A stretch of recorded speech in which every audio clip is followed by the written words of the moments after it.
Good evening and welcome to Alan's Italy. Those of you who are watching WPAT live, this broadcast live, you will be able to see two Alan's Italys in a row. I submit my DVDs to the studio, which puts it on what's called a carousel, and it goes into a rerun type thing a couple of weeks later. And it was just on from 4 to 5, and here I am actually live from 5 to 6. So it's nice, I guess. The previous show was the one on the nighttime scenes, which that was really a great show. So tonight's show is going to be called Florence Then and Now Part 2. Let me go to the slides so I could focus on that and tell you the story. You know there's always a story, and this show is no exception. So there it is, Florence Then and Now Part 2. And those of you who watch the show on a regular basis will know that there was a Florence Then and Now Part 1. I didn't call it Part 1 because I wasn't sure whether there would be a Part 2. But it was just simply called Florence Then and Now, and it was a long time ago. It was, I think, about a year and a half ago. It was show number 24. And it was based on a book that my friend Luca had given me. Here is the book, and we will keep it here as Ellen gets into position with the camera. So this is the pretty incredible book that my friend Luca bought for me, okay, because he knows that I love old photographs, and especially old photographs of Italy, and even especially old photographs of Florence. And I decided, based on that I would take photos from the book and show you not only the 19th century view of a particular location in Florence, but also a modern view. And we would compare the two and talk about how it's changed over the course of perhaps 150 years. And that was very, very successful. A lot of people like that. The YouTube show did extremely well, which tells me that people like going to that. So I decided that I would create a Florence Then and Now Part 2. And that's what we will be doing tonight. And there's a view of Florence. We'll talk about this particular photograph a little later. I went back into this book, and I went back into some other pictures that I had, and I created a whole new show, and you'll be seeing that in just a few minutes. Then next week, let me go back a little bit. Luca bought this book at a location in Florence, which is, where the Alinari brothers were the ones who were the great photographers of the 19th century, the groundbreaking photographers, and they had a workshop in Florence that is maybe a 10-minute walk from the Hotel Croce di Malta, where Luca works and I stay every time. And Luca said, would you like to go to the workshop? It's now a bookstore with all these wonderful books. And that's where he bought the original book. And I said, wow, that'd be great. We walked over there and we spent about an hour just rummaging through the books. I bought a couple of more books. I bought one about Tuscany and one about all of Italy. So those will be future shows. This will be the first in a series of 3 shows. This show is called Florence Then and Now Part 2. There will be a Tuscany Then and Now, which will focus on areas of Tuscany. And then there will be an Italy Then and Now, which will focus on a lot of areas around the country, such as Venice and Rome and Naples and so on. So that's what the series of shows will be looking like. And of course, there is my friend Luca, and he's one of my 3 very, very dear friends from Italy, 2 of whom work in Florence. So Luca is one of those, and he is the person that has introduced me to so much. So I'm dedicating the show to Luca. And then we come to the Via della Scala, where there's the hotel straight ahead. And the reason I'm showing you Via della Scala is because if you turn around and face the other way, you will be facing the Museum of the History of Photography, which is really known as the Alinari museum, the Fratelli, which means brothers. So the Brothers Alinati Museum of the History of Photography. And it's located at the very end of Via della Scala, right on the Piazza Santa Maria Novella in Florence, Italy. And I showed this when I did the first broadcast, and there are the Alinari brothers.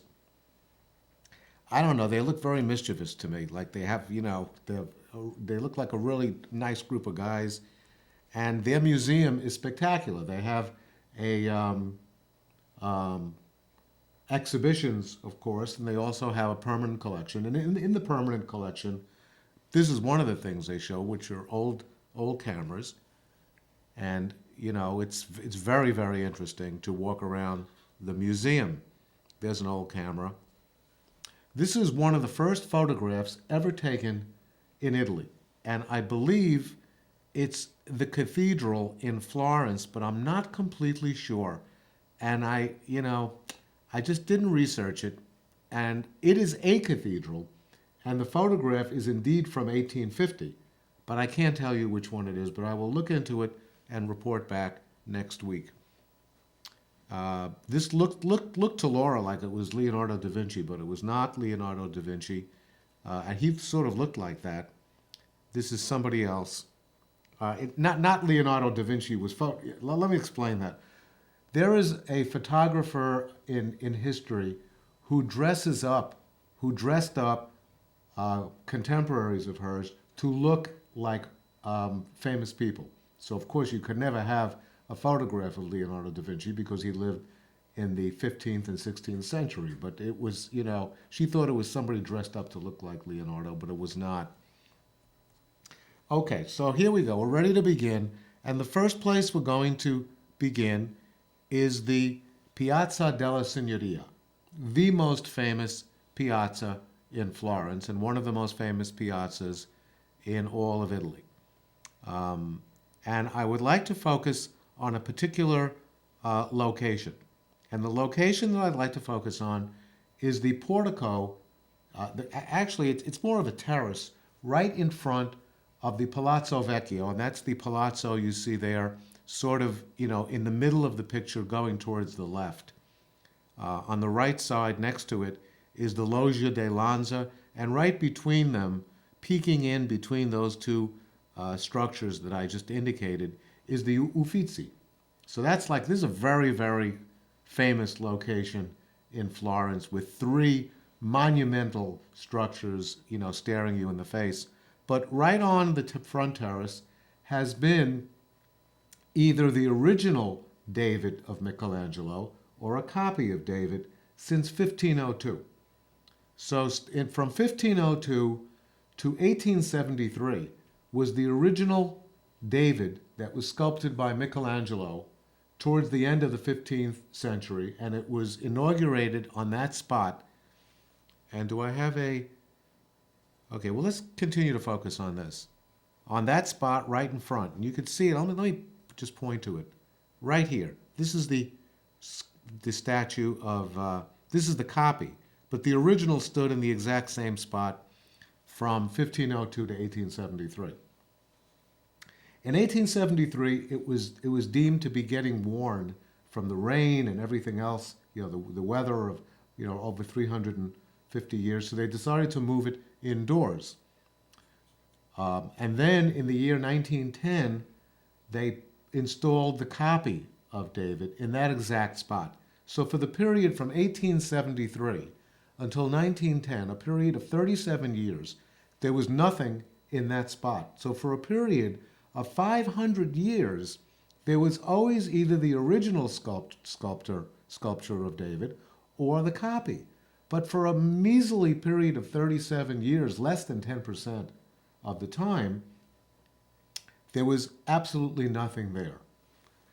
Okay, now here is the 19th century view that I am going to be showing you. And this is the piazza as it looked sometime in the late 19th century. But it's very easy to date this picture because if you look closely, there is no sculpture of David in front of the Palazzo Vecchio. And here's a close-up on that exact spot. And, you could see that there was a a lamppost there, which there is not any longer, but right behind it would have been where David is located. So you could date this picture. I'll go back to it. This picture can easily be dated as sometime between 1873 and 1910. And we're not sure exactly when, but in the book it indicates late 19th century. But certainly it had to be within that 37-year period when in front of the Palazzo Vecchio there was no statue of David. This picture absolutely fascinates me because I can't, it's just an amazing thing and just quite extraordinary. So David actually wound up in the Galleria Academia, which is I'd say about a 15-minute walk from the spot where the original David was. And there's the original David as sculpted by Michelangelo as it appeared in the Galleria Academia in the late 19th century. And it looks a little bit different now because you could see right behind David, well, actually not behind him, but to David's right and to our left, you could see a sculpture. Let me circle it so you'll see what I'm talking about. This sculpture is the sculpture of Victory, or sometimes known as Apollo, which now appears in the Palazzo Vecchio, but in those days, in the very early times of the Galleria Academia, it was put right there.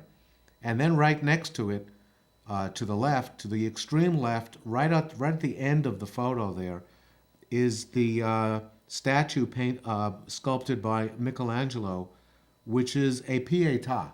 And that Pietà was also moved to a different location, but not a different location from the Galleria. It's still in the Galleria, but as you walk up to this spot down a long hallway, it's right there on that hallway, along with 5 of his other unfinished sculptures.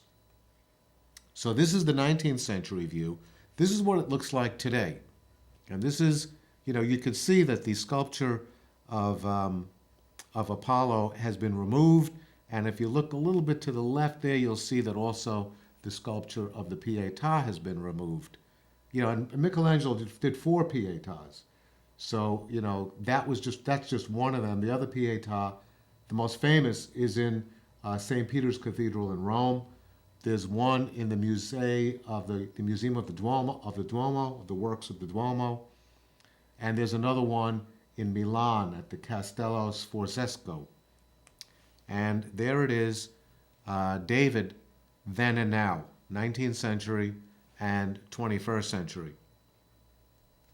This is a photograph of one of the copies of David. There are copies of David not only in Italy, but all over the world. And I Googled that concept of copies, and there were there's about a dozen of them. But this is one of the 2 in Florence, and it's located on the Piazzale Michelangelo, overlooking the city of Florence, which I've shown you. I've shown you this view many, many times, and it's in the introductory montage of pictures that begins the show.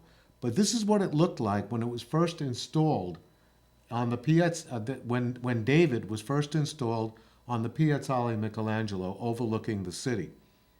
And it looks very, very different now. The city probably looks not that much different, but the actual Piazzale Michelangelo looks very different, and I'll show you why in a few moments. You could see there's maybe 1, 2, 3, 4, 5 people. Usually there's hundreds of people in this spot. So this is what it looks like now from a slightly different angle. We're actually, way up close to it, looking out at Florence and beyond it, the town of Fiesole in the distance. And that's what it looks like, the statue then and now. And this is what the area around it looks like.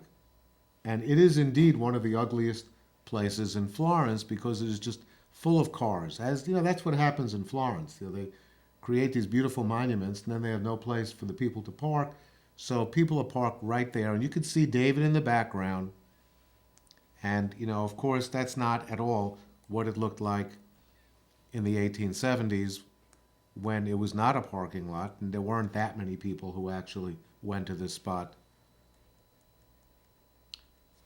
And of course, that's a picture of my friend David when we took David and Randy to Florence in 2010. And I always begin a tour of Florence in this spot, because this is the best spot to begin the tour. And there's the four of us taking a picture in front of this amazing view. And this is indeed one of the greatest views I've ever seen. It's a view of the city of Florence. Yeah, I mean, not all the city of Florence, but it's a pretty good portion of it, with the dome of the cathedral on the right side, and the campanile, and behind the campanile, the dome of the Church of San Lorenzo, and then, probably about 3 inches to the left is the tower of the Palazzo Vecchio. You could see the Arno River. You could see the Ponte Vecchio right there on the left side, the bridge, and you could see the other bridges. So this is a really wonderful view of Florence. And this is what the view looked like in the late 19th century. And as you could see, it's at a different angle, because this angle is really straight on. So you not only get to see the cathedral and the Palazzo Vecchio, but you also get to see the Church of Santa Croce on the right side. Let me show you that. This is the Church of Santa Croce with its magnificent campanile, and the Pazzi Chapel is right here. You could barely see it, but it's right over there, the Pazzi Chapel, which is in their cloister. But this is what this view looked like in the late 19th century. And you can see it looks a little bit different. In the foreground, it looks different because they kind of cleaned that up. But the actual city of Florence pretty much looks exactly the same in the year, in the late 19th century, as it looked for the previous 300 years, 350 years. And there it is, the view from the Piazzale Michelangelo, then and now. Almost the exact picture, except a slightly different angle. And that one guy over there, who's probably posing for the picture. They did that sometimes during the early days of photography. I know that the Alexander Gardner and O'Donnell and some of the Civil War photographers, had somebody, a contemporary, who used to pose in the pictures themselves. This is a very interesting photograph. This is a photograph of the Piazza Santa Croce. It's the plaza right in front of the very famous church of Santa Croce. And you could see what it looked like there in the late 19th century with its beautiful campanile. And there you could see a really good view of the Pazzi Chapel, right here. This is the very top of the Pazzi Chapel. And right in the middle is a statue. And that statue is a statue of Dante. And it wasn't always there. It was there between 1865 and 1968. So for 103 years, it stayed in that spot. Now, you may be saying, well, why is there a statue of Dante when there is no comparable statue of, let's say, Machiavelli, a very famous Florentine, or Michelangelo, the most famous Florentine, or Leonardo or Raphael? Why is there a statue of Dante? And there's a statue of Dante because all the other people that I mentioned, actually, I shouldn't say all the others, but Dante was born in Florence and did most of his writing in Florence, but he was banished from the city of Florence by the Signoria, which decided they didn't like him anymore. He went to live in Ravenna, where he died, and that's where his remains are kept, in Ravenna. Florence has been lobbying to try to get Dante's remains back to Florence for hundreds and hundreds of years, but have been unable. So they decided to create a statue of him. You see, Raphael is not buried in Florence either. He's buried in Rome. Leonardo da Vinci, nobody's sure where he's buried. Probably somewhere in France. Michelangelo's tomb is right in that door of the church and on the right side as you enter, along with the tombs for Machiavelli and many, many other very, very famous Florentines. But the statue of Dante was placed there for 103 years.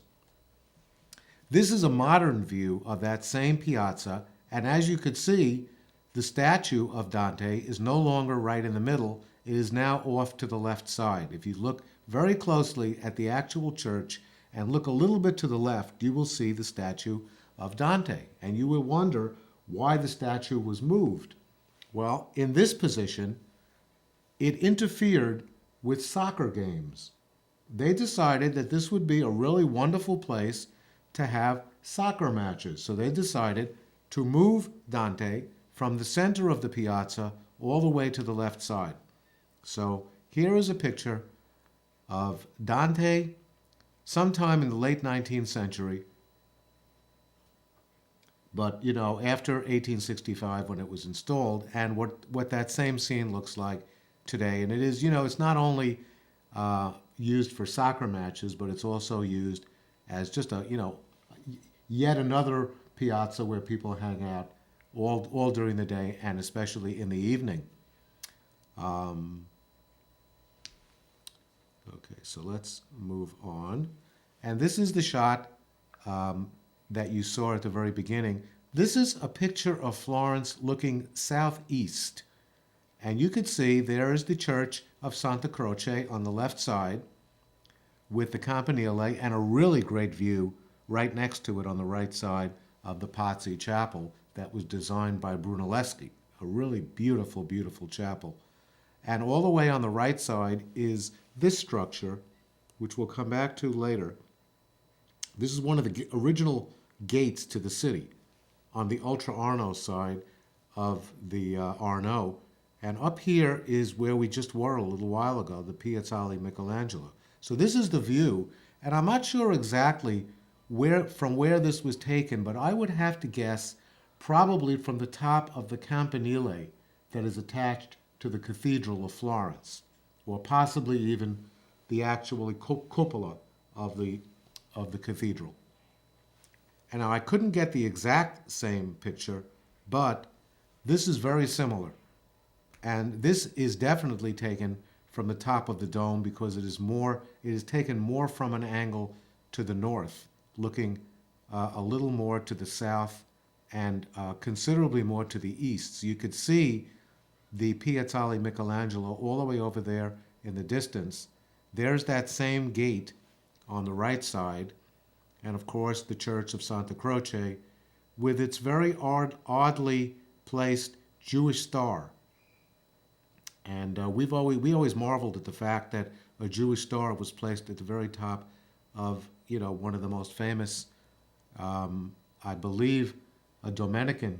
It's either Dominican or Franciscan church. But I once read that the Jewish star was placed there by the architect of Santa Croce, who was indeed Jewish. So, that seems like a pretty feeble explanation, but it makes sense, I guess, to a certain degree. But anyway, there's the view of Florence from the 19th century and the modern view on the right side. Almost the exact same angle, except, a little bit off. This is the Piazza Repubblica, and this was created in the 1870s. And that's what the view looks like in the late 19th century. This is what that same exact spot looked like prior to it being completely refurbished. So this is after it was refurbished. This is what it looked like for probably hundreds of years. It was a ghetto, and it was, it was a Jewish ghetto, in fact, and you could see that, it looked pretty run down. When Florence became the capital of the newly formed Republic of Italy in the 1870s, they decided to create the piazza and get rid of the ghetto. So they destroyed this whole area. And this is another spot in that same area. There's an amazing well that you see there. I couldn't find the modern view of that, so I don't even know if it exists. But this is an extraordinary 19th century view of that same exact spot with people in the photo going about their business. There's a woman there taking water from, the well. There's another view of it from the 19th century. The same well, but over there on the left side. And this is what the piazza looks like today. And it is indeed a happening place with a really beautiful carousel over there on the left side, and leather stalls, and they sell everything in this piazza, and it's a real hangout. And this is actually a better view of the carousel. It's the only carousel I've ever seen in Florence, and it is one that has been there for a very, very long time, is certainly in my memory. And there is the Piazza Repubblica in the 19th century and the modern view in the 21st century. Now, look at the archway in both of those pictures. This is the archway from the opposite direction. So we're looking at the same arch, but instead of looking at it from the vantage point of standing in the Piazza Repubblica, we're looking at it from the vantage point of walking down what's known as the Via Strozzi. The building you see on the right side is the Palazzo Strozzi, which is named after the famous banking family in Florence. And that's what it looked like in the 19th century with the horse-drawn carriages. And this is what it looks like today. And this is a picture that we took, Laura and I took, on it. And there you can see the carousel right through the archway. And the archway in the 19th century, and almost the exact same angle. This is, we're obviously closer on the right than we are on the left, so you don't get to see very much of the Palazzo Strozzi, if anything at all. But that's what it looked like then and now. This is the Via Cerretani. And the Via Cerretani is a street that runs from the area around the church of Santa Maria Novella in Florence to the cathedral. You can see the cathedral over there on the far side, the dome of the cathedral peeking out. And the Via Cerretani is a street that ran all the way down right up to the Piazza del Duomo. And that's what it looked like in the 19th century. And this is the same picture, the same angle, more or less, not exactly, of course. It's almost impossible to get the same exact angle, but this is a very similar angle of that same exact street. And it's usually a very crowded street, but it doesn't look that crowded there. But it's, it's usually a lot of things going on. There's shops, there are gelato stores, there are restaurants all along there, headed in that direction, the same direction towards the east. And there's the Via Cerretani in the 19th century and the modern view of it on the right side. This is actually a different angle. Let's see, this is much closer to the actual cathedral. And but it's the same street, and you can see there's a bus on the street. There are buses that ride along that street. This is further towards the cathedral. The street actually, to me, always seemed to widen a little bit, and that's what it looks like in the distance with the cathedral. This is the Arno, and I like looking at these pictures because I like to be able to determine what angle we're looking at it from.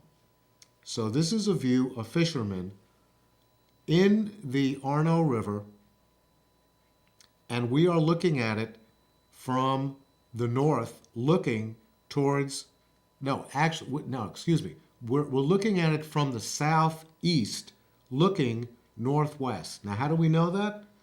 Because those two towers you see in the picture, the one on the right is the tower that you may recognize from a few minutes ago when we were looking at the campanile of the Church of Santa Croce.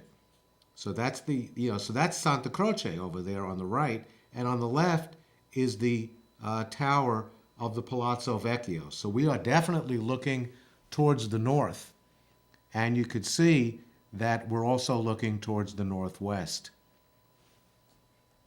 This is a similar view of that, but a little bit different. But that's the Arno looking kind of in the same direction, but taken from a different point of view, so you don't get the same exact view of that. This is a view of the Arno, but not looking towards the north, looking towards the south, actually towards the southeast. Now, how do we know that? Because that tower over there, see, you just look at the towers and you know exactly where you are in Florence. If you look at that tower over there on the right, you're kind of on the right side of the picture, that's the tower of the Church of Santo Spirito. So that's why we know we're looking towards the south, because the Church of Santo Spirito is on the southern bank of the Arno River in an area which, is known as Oltrarno. The bridge over there in the distance, I'm not sure. It's either the Alla Caraya Bridge or the bridge of Santa Trinita. And this is the same exact, now I'm positive it's not the Santa Trinita Bridge, it's probably the Alla Caraya Bridge.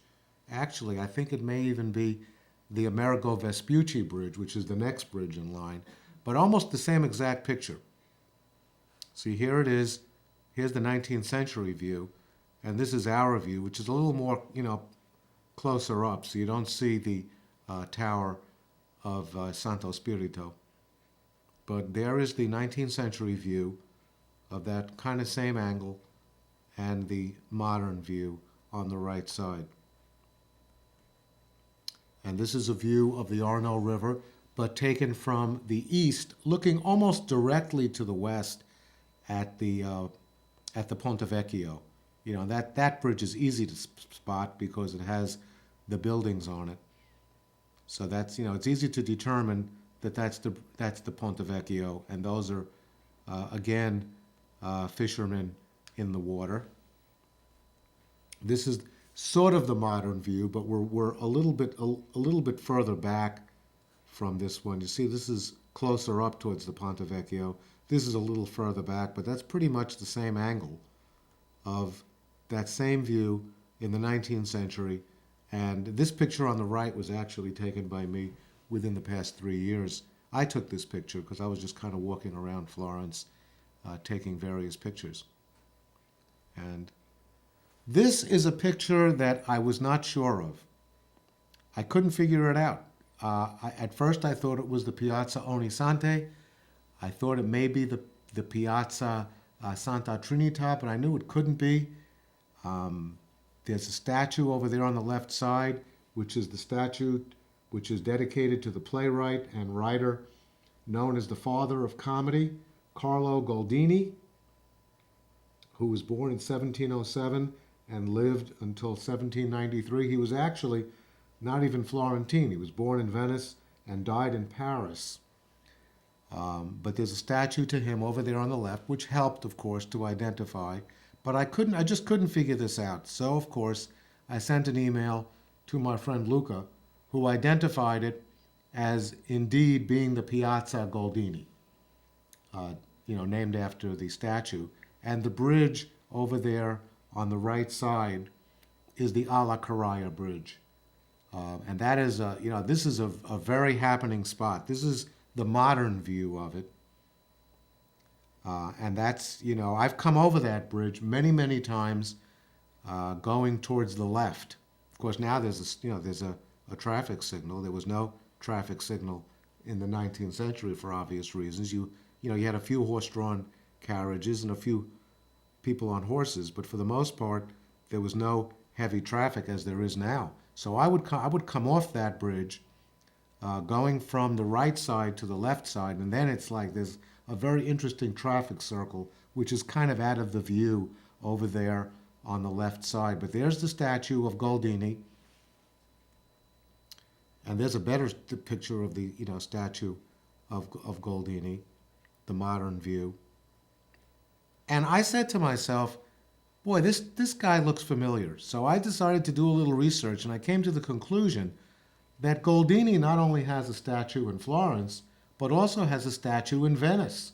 And in fact, this is the Campo Bartolomeo in Venice, which was maybe, I would say, a 2-minute walk from the exhibition hall where Laura had her painting in the Venice Biennale.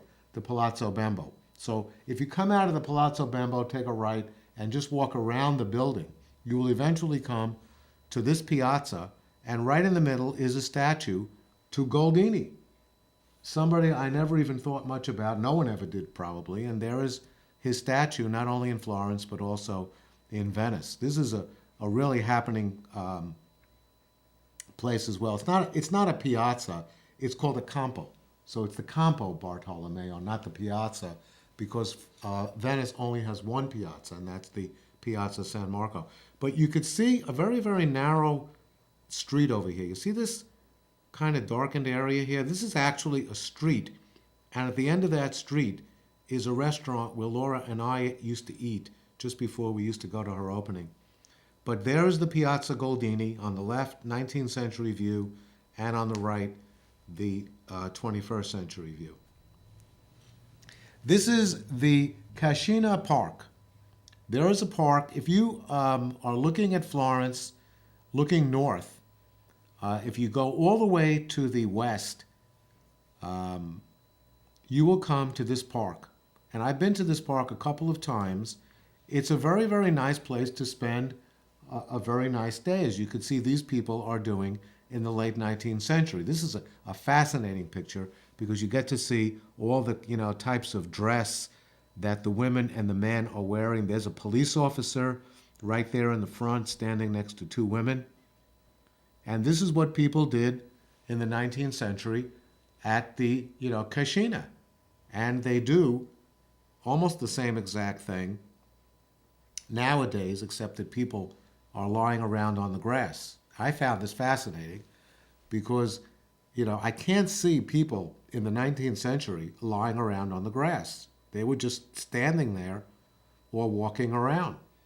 But nowadays, people are very informal, and there you see people just kind of lying on the grass at Cascina Park, which, well, they should, because it's a really relaxing place. And you see no buildings from this spot. If you look around, all around you, 360 degrees, you see no famous towers or famous buildings. You just see trees, and it's a very, very nice place to spend the day. And there is the 19th century view on the left and the modern view on the right of, I don't know if it's the same exact spot. I have no idea. But, it could be. But it's certainly what people do at the Cascina.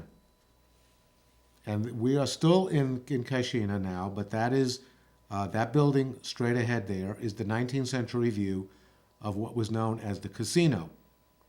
And I'm not even sure if it actually was a gambling establishment, but it was called the casino, and it was originally, prior to that, a famous palazzo.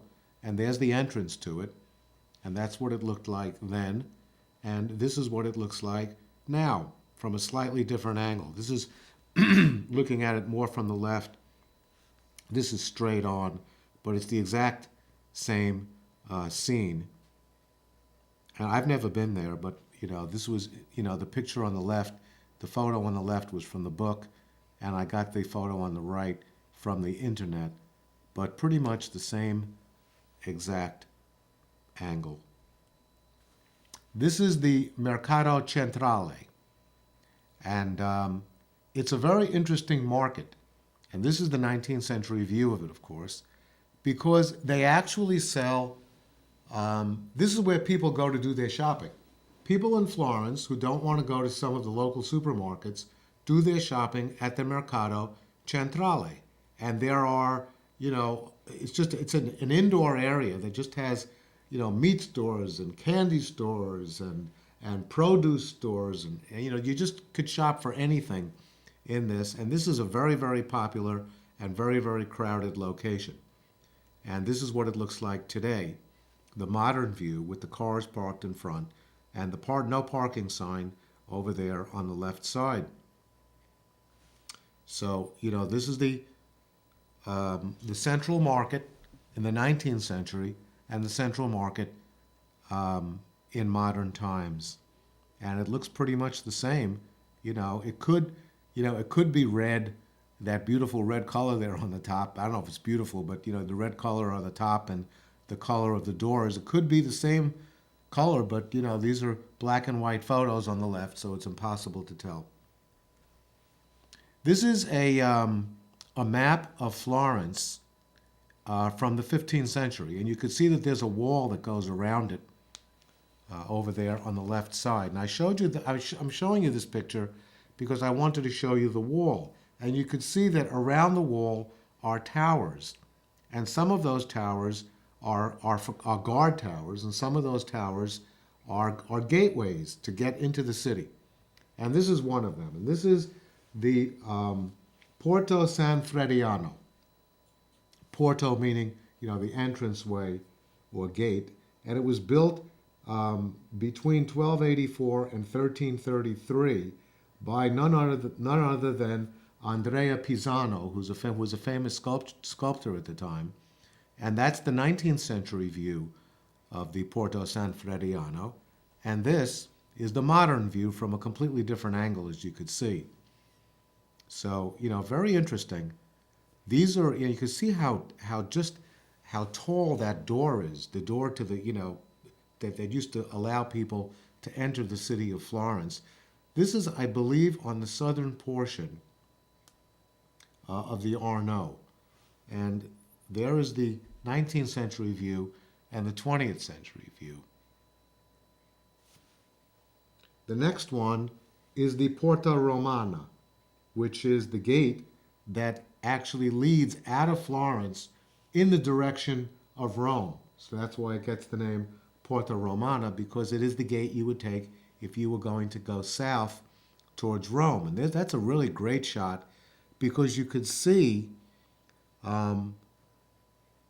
a steam tram over there on the left side. That's run, you could see the smoke coming out of the smokestack on the actual tram. And you could also see a 19th century lamppost, and I don't know if that's an actual incandescent bulb. It could be a gas, you know, gas coming, you know, in that. But this is a late 19th century view of the Porta Romana, and this is a photo that we took from our car. You can see it's taken through the front windshield of the Porta Romana. And you can see, of course, it looks very different with the cars. And there is the picture then and now. And the Porta Romana was built in 1326. So these gates go back a very, very long time. This is the Porta Prato, which is probably on the, well, I'm not totally sure if it was the north side of the Arno. No, probably not. Probably on the south side of the Arno, but more towards the west, headed in the direction of Prato, which is to the northwest of Florence. And that's what it looked like in the 19th century, and that's what it looks like today. It's a very evocative view with that kind of roof up there on the top. And you can see it pretty much looks the same, except, you know, we're taking it from a slightly different angle in this picture. This is the church of San Miniato al Monte. And that's the church over there, you know, kind of to the left of center. And then there's this old building over there on the right. And I found this very interesting. It's a beautiful church that was named after Saint Minius on the mountain. And there's a whole story behind it. And that's where it gets its name, San Miniato al Monte, which is Saint Minius on the mountain. But look at the church. And it's a beautiful church, but it looks in very much disrepair in that particular spot because, you know, there weren't that many tourists during the late 19th century as there are now going to that spot. This is maybe a 10-minute walk from the Piazzale Michelangelo. So anyone who goes to the Piazzale Michelangelo also goes to the Church of San Miniato. And that's the 19th century view. I couldn't get anything better than this view of the actual church now. So you can see how beautiful it is. The beautiful facade. The facade is a Renaissance facade, but there it was, you know, in the 19th century, and here it is today. And if I had a better view, you could see that it's not in as disrepair, the buildings around it, as it looks in the 19th century. It's really cleaned up considerably. You know, it's a tourist location, and they want to make it very appealing to people who would like to see this incredible church. It's a Renaissance church, and it's really very beautiful. And this is a view of Florence taken from the cathedral, looking towards the southwest, and the very prominent building you can see straight ahead is the Palazzo Vecchio, and of course to the right is the campanile of the Church of Santa Croce. Off to the left of the Palazzo Vecchio you see two towers. The one on the left is the Badia Fiorentina, which is the church that's opposite the Bargello, and that tower you see right next to it is the Bargello. It's interesting because in that photo it looks like the Bargello is kind of to the left and the Badia is to the right, but they're actually right across the street from each other. So if you were looking at it directly from the east looking west, you would see that they would be, just lined up exactly. But from different angles throughout the city, they always look like one's on the left and one's on the right. Actually, since they're on opposite sides of the street, if you look at it from the direction of the south looking towards the north, the Bargello would be on the right and the Badia would be on the left. Okay, so there is a very, very similar view of what that looks like, but I couldn't get the exact view. But that is, a very similar view of the Palazzo Vecchio in the 19th century and in the modern age. And there's another picture of the skyline of Florence. And I don't know why this picture is in there, because I thought I removed it. Oh, that's the reason. Okay, so so we're looking straight on now at the Palazzo Vecchio on the left, and then the Loggia di Lanza on the right. And most people look at the Loggia di Lanza from this viewpoint, or even, really up close to look at the beautiful sculptures. You see the sculptures over there in the front? There's Giambologna's Rape of the Sabine, and there's also other very famous sculptures there. I think Cellini's Perseus is also under there.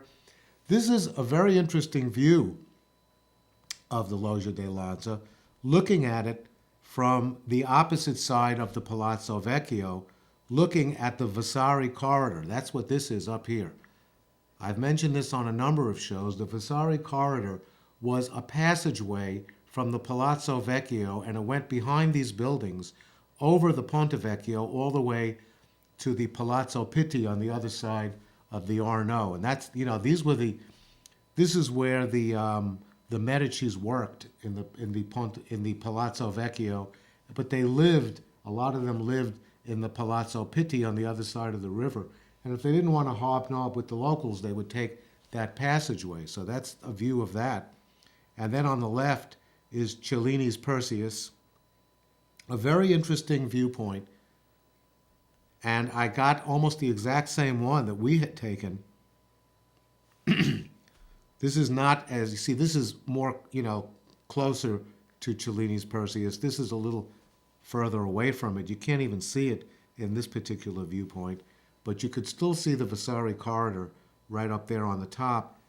So this is a view of the Vasari corridor, 19th century and 21st century.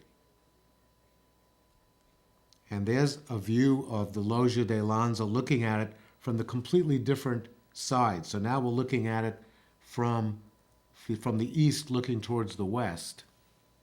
And you can see what that looks like with the Palazzo Vecchio now on the right side of the picture. And there's an even closer up view of the Loggia di Lanza. And the Loggia di Lanza was not always a sculpture area. It was originally a place where the Lanzi, who were the guards, the Palazzo Vecchio was where the Signoria had their offices, and they had a a group of army people, right outside waiting just in case there's a disturbance somewhere in the city of Florence.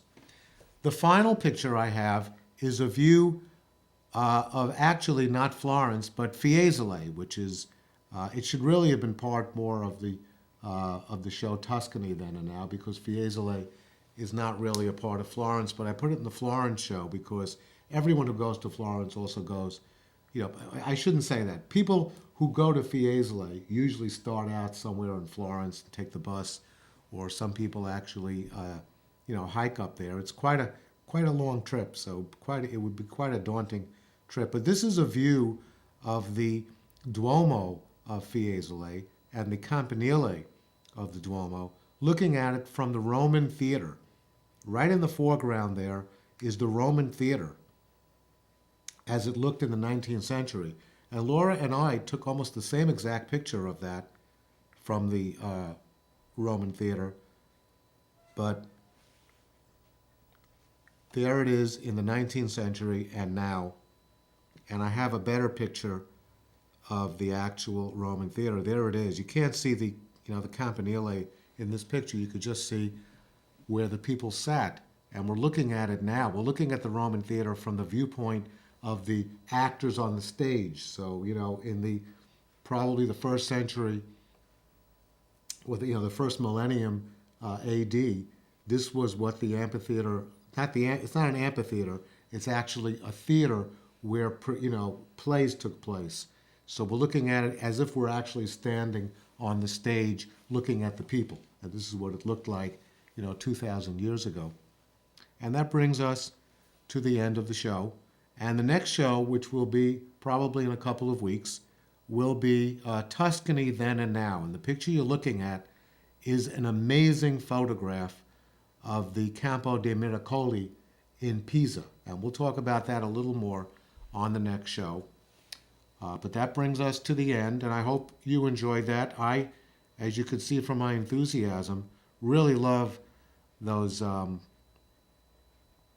photographs. Buonanotte e buona fortuna.